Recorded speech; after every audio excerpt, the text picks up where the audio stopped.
The first time Celine died, the Empire called it justice. They called her a witch, a liar, a curse on the noble bloodline. The plaza was packed with people who had once bowed to her. Now they came to watch her burn. Rain slid down the execution platform in silver lines. Celine stood in chains, her white dress stained with ash and mud, while priests read out her crimes like they were scripture. They said she had seduced men for power. They said she had tried to poison the Duke's household. They said she had driven her gentle younger sister Elise to tears again and again. And Elise stood beside the pyre exactly as everyone expected her to. Fragile, beautiful, devastated. Her gloves trembled, her lashes glittered with tears. The crowd looked at her with pity and at Celine with disgust. That was when Celine finally understood. Elise had never survived Celine's cruelty. Elise had created it. Every accusation, every rumor, every perfect little misunderstanding.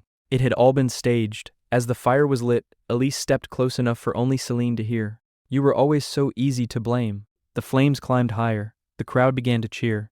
But Celine's final thought was not fear, it was fury.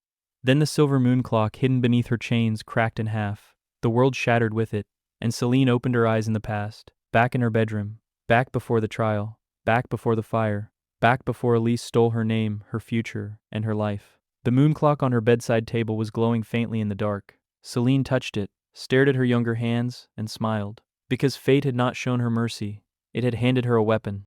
Before Celine became the Empire's villainess, she was simply the wrong daughter in the right house. Her mother had entered the Duke's family through marriage, bringing beauty, charm, and a daughter the nobles never intended to accept. Celine was not born into the rules of high society, she was dragged into them. Every corridor in that mansion taught the same lesson: you do not belong here. The servants bowed lower to Elise. The tutors corrected Celine more harshly. The Duke spoke to her like a burden he had inherited by mistake. And Elise played the perfect daughter. She always knew when to lower her gaze, when to offer help, when to speak sweetly enough to sound kind, while making Celine look foolish. At breakfast, Celine's mistakes became entertainment. At tea parties, her temper became gossip. At family gatherings, Elise's innocence became proof that Celine must be the problem. In her first life, Celine thought she was fighting for love. In her second life, she saw the truth. This house had never been neutral. It had always been Elise's stage. And everyone inside it had already learned their roles. So Celine made a decision.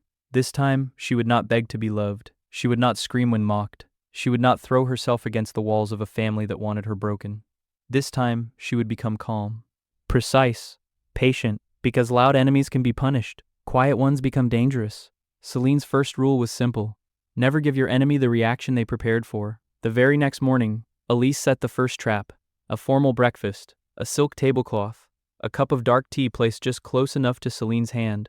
In the first life, Celine had knocked it over after a cruel remark about her mother. The tea had ruined Elise's dress. Elise had cried. The servants had gasped. And Celine had been branded cruel all over again. This time the same insult came. "Some stains cannot be washed out by expensive clothes," her older brother said. The room went still. Elise lowered her eyes. The Duke waited. Even the servants seemed to pause in place. They were waiting for the scene they had all seen before. But Celine only smiled. She lifted the teacup with perfect grace. Then she turned to her brother and said, "You're right. Clothing cannot make someone noble. Only character can do that." She took one calm sip, then turned toward Elise. "Don't you agree, sister?" For the first time, Elise hesitated. Just for a second. But Celine saw it. No tea spilled. No outburst came. No tears were rewarded. And suddenly the old script no longer worked. It was a tiny victory, invisible to almost everyone in the room. But to Elise, it was a warning. Celine was no longer the puppet she remembered. In her first life, Celine believed noble society was ruled by blood and beauty. In her second life, she learned it was ruled by information. Who owed money? Which count was drowning in debt?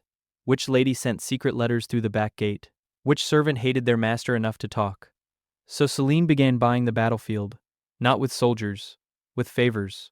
A doctor for a maid's sick child, a ribbon for a servant girl, a pouch of coins for a driver who noticed which carriage arrived after midnight, a quiet gift to a clerk who copied invitations and guest lists. Every secret became a thread. Every thread became a web. And soon Celine knew more about the nobles around her than they knew about themselves. Her first public test came at a tea party Elise had arranged. The room was full of girls who had laughed at Celine in her first life. White roses, fine china, sweet cakes, sharp eyes. One noble girl smiled and asked, "Lady Celine, Is it true your manners still require improvement? In the first timeline, Celine would have snapped. This time she only laughed softly. I do work very hard, she said. I would hate to embarrass my family the way Lady Marianne's brother did at the gambling hall. The room froze.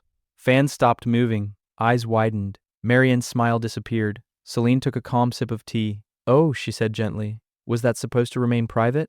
No one laughed after that, because at that moment, every girl in the room understood something terrifying. Celine knew things.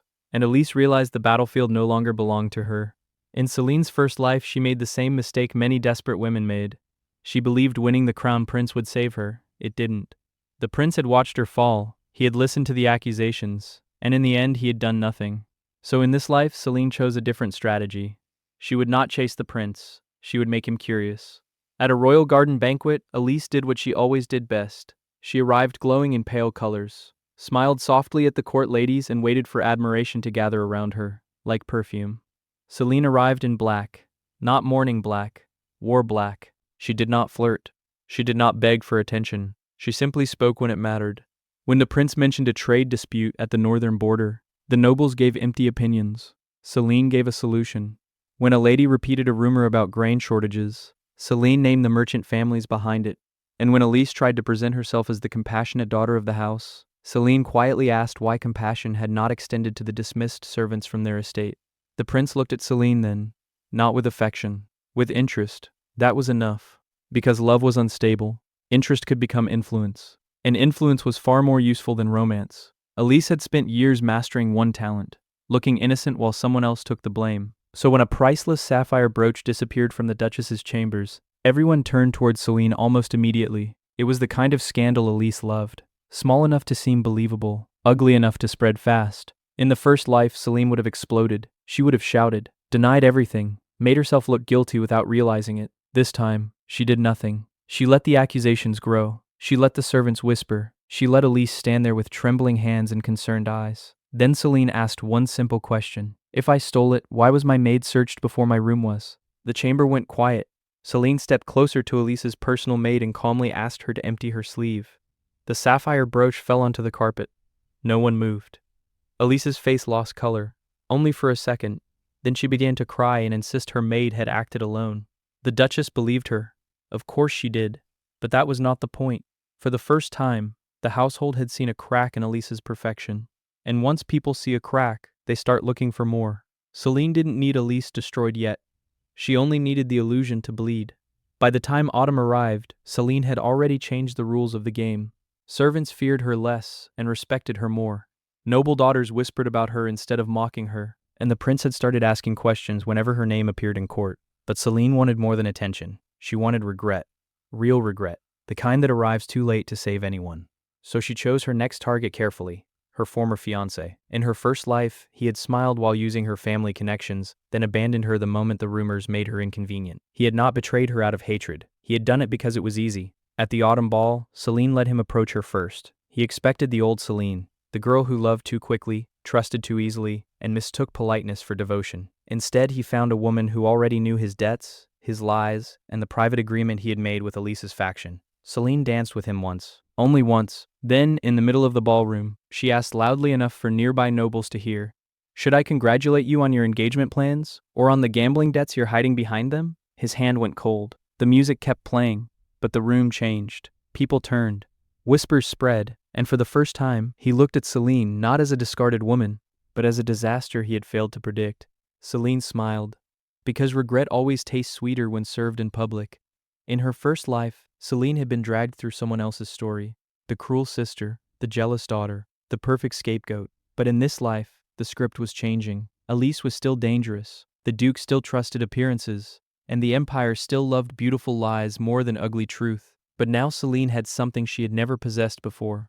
Patience, information, and time. That night she returned to her room and placed the silver moon clock on the table beside her bed. Its cracked face glowed softly in the dark. A reminder, she was not alive because the world had forgiven her. She was alive because fate wanted to see what revenge would look like in the hands of a woman who finally understood the game. Celine touched the glass and looked out at the sleeping estate. Somewhere beyond those walls, Elise was planning her next move. Good. Let her, because this time Celine would not die screaming on a platform while the crowd called it justice. This time, the Empire would watch its precious angel fall first. And when that day came, Celine would not cry, she would smile. Because the villainess was done surviving the story, now she was writing the ending.